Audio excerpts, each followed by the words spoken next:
Tetapi persoalan utama dalam kehidupan kita ialah bila kita kritik apa yang kita buat. Ya, ramai orang kata, ya, saya duduk dalam sisi agama sebagai contoh. Ya, ramai orang kata agama kita perlu ditegakkan. Tapi realiti menunjukkan siapakah orang yang tegakkan agama. Ya, yang berucap untuk perjuangkan agama dan sebagainya, apa yang mereka buat? Sebagai contohlah, Dato' Hassan Ali lagi tahu daripada saya. Ya, negeri yang nak buat hudud sampai sekarang tak putuskan lagi rotan apa untuk sebat orang. Ya, bukan baru sehari, bukan baru 2 hari, berpuluh tahun.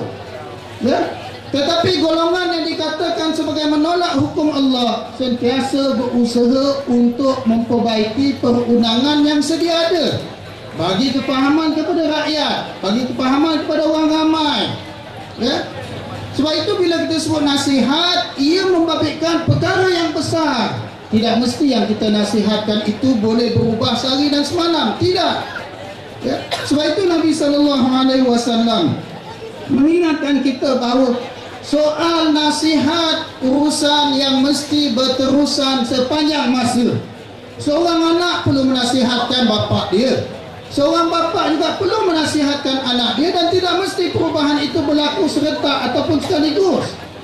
Sifat agama merubah secara perlahan-lahan. Ya, sifat agama, sifat dia mengasihi manusia dan memperbaiki manusia secara keseluruhannya. Sebab itu ingin saya sebut, ya, ada orang sekarang ni di mana-mana gunakan slogan ubah, ubah, ubah dan sebagainya. Kita orang Islam, ya, dan termasuk juga sahabat-sahabat yang kita yang bukan Islam, saya yakin semua orang setiap hari ingin berubah. Orang Islam sendiri Allah Ta'ala sebut dalam Al-Quran, innallaha la yughayyiru ma biqaumin hatta yughayyiru ma bi anfusihim. Sesungguhnya Allah tidak akan ubah keadaan satu kaum sehingga mereka mengubah apa yang ada dalam diri mereka. Apa yang ada dalam diri mereka.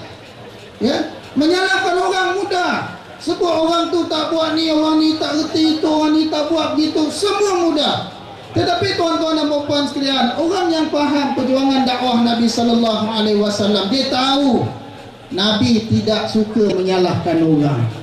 Kerja Nabi bagi nasihat, bagi penerangan, bagi penjelasan. Orang terima, alhamdulillah. Orang tak terima, usahakan lagi. Ya, sebab itu nak kata orang lain tak berubah, ini masalah.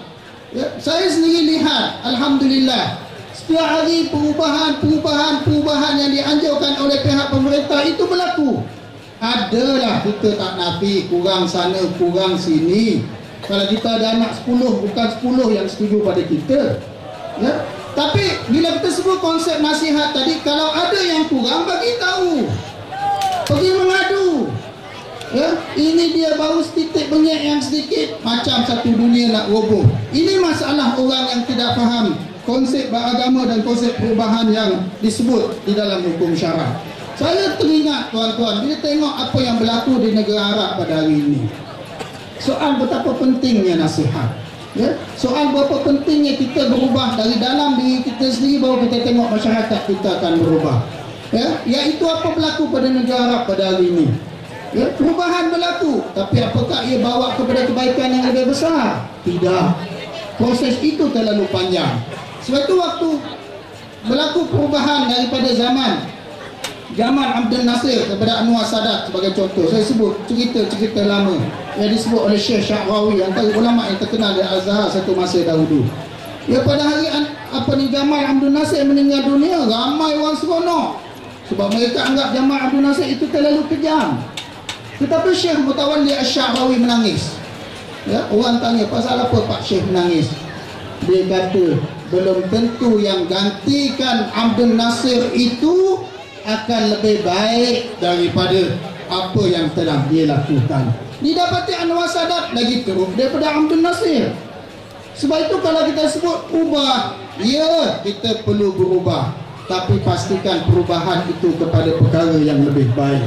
Bukan berubah semata-mata nak berubah, besok apa nak berlaku, tidak ada siapa yang tahu.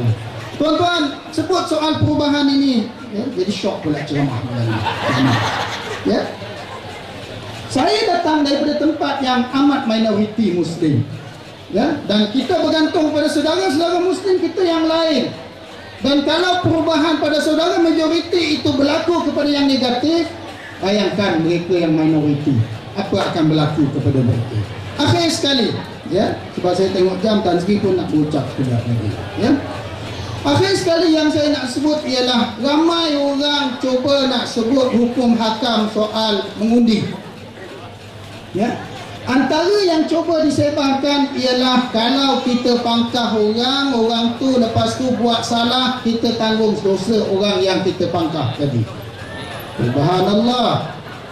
Ya, misal kata saya pangkah Datuk Hassan Ali, lepas tu Datuk Hassan Ali buat skandal, lepas tu saya berdosa sebab saya pangkah dia. Ya, betul ke begitu?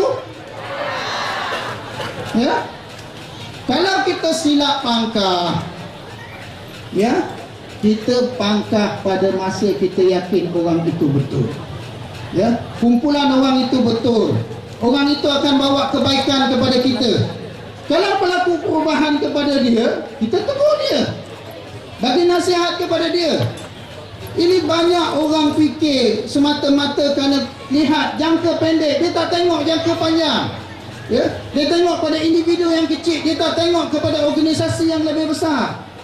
Ya, sebab itu tuan-tuan, ingin saya tutup, ya, ceramah pendek saya pada malam ini ialah soal di dalam Islam tak ada konsep dosa warisan. Orang lain buat silap, kita yang tanggung, tak ada. Anak kita buat dosa sebagai bapa, kita tak tanggung dosa dia, itu dia punya pasal.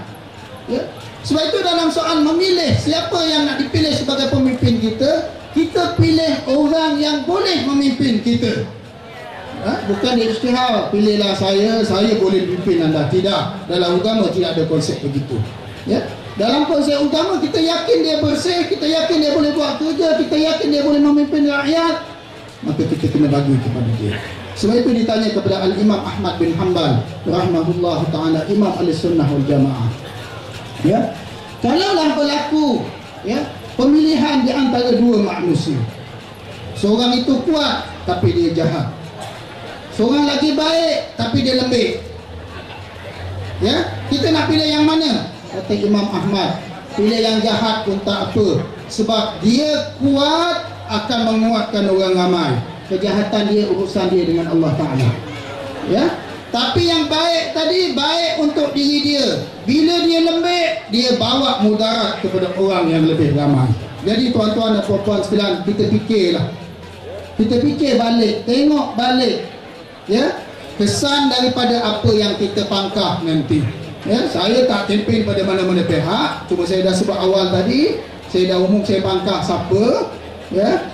Orang pun terkejut tengok saya, iring orang kampung saya, itu pun orang nak bising, ya, sebab siapa suruh dia bawa calon bukan daripada kampung saya, ya. Jadi takkan kita nak pilih orang yang kita tak kenal, ya, dan kita pilih orang yang kita yakin dan percaya dia boleh bawa perubahan yang lebih baik untuk anak bangsa kita, untuk negara kita.